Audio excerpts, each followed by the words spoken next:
Unser, Unser Sr., Guerrero, Barbatza, a rookie, Unser Jr., Gary Bettenhausen, Dick Simon. We'll be back right after this. Indianapolis Motor Speedway, where, once again, in case you've just joined us today, Al Unser Sr., in a dramatic late lap run, has won his 4th Indianapolis 500 to become only the 2nd man ever to do that, joining A.J. Foyt. It was a race which Mario Andretti led most of the way and appeared to have clearly in hand, leading by more than a lap most of the way until his freakish bad luck string, which has now lasted 18 years, struck once again with just about 50 miles to go in the race. And then in the closing laps, it appeared that Roberto Guerrero was in control, leading by a lap, and was headed for a victory before he inexplicably stalled his car out on a pit stop. They had difficulty getting it going, and suddenly there was Al Unser at age 47, headed for that 4th victory. You've heard of the old saying, not a dry eye in the house. At the end of the race, there was not a dry eye in the booth. We talk about turbulence on the track. There was certainly turbulence in the heart of our newest expert commentator, Bobby Unser. But before Bobby gets a final chance to comment on his brother's triumph, let's go once again to Sam Posey and back to the story you began the day with, Sam. Mario, once again, appeared in position to break that long streak, and it didn't happen.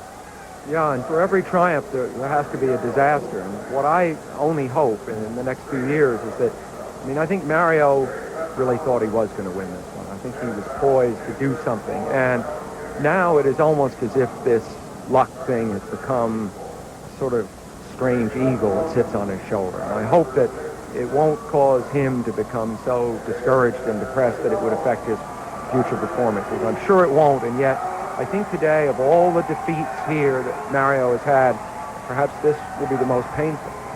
And ironically, at age 47, he is a direct contemporary of the man who benefited from his bad luck. And here is the spectator who enjoyed it most. Bobby, what will history say about your brother?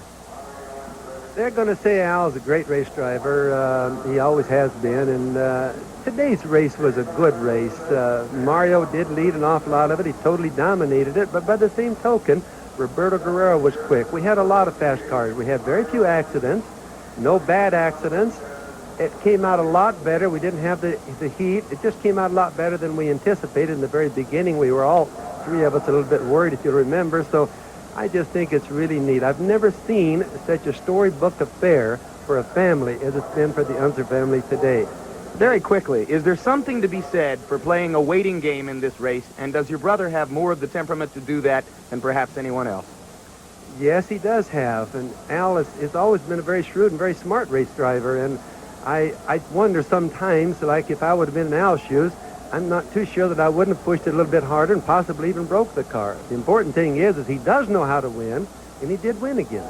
Congratulations again to the whole Unser family. It was heartwarming for us to share in this story with you. The results of this race don't become official until 8 o'clock tomorrow morning. But for now, it looks as though Al Unser has won it. Jim McKay will be back with a final word right after this. The race summary then, 11 of 33 cars.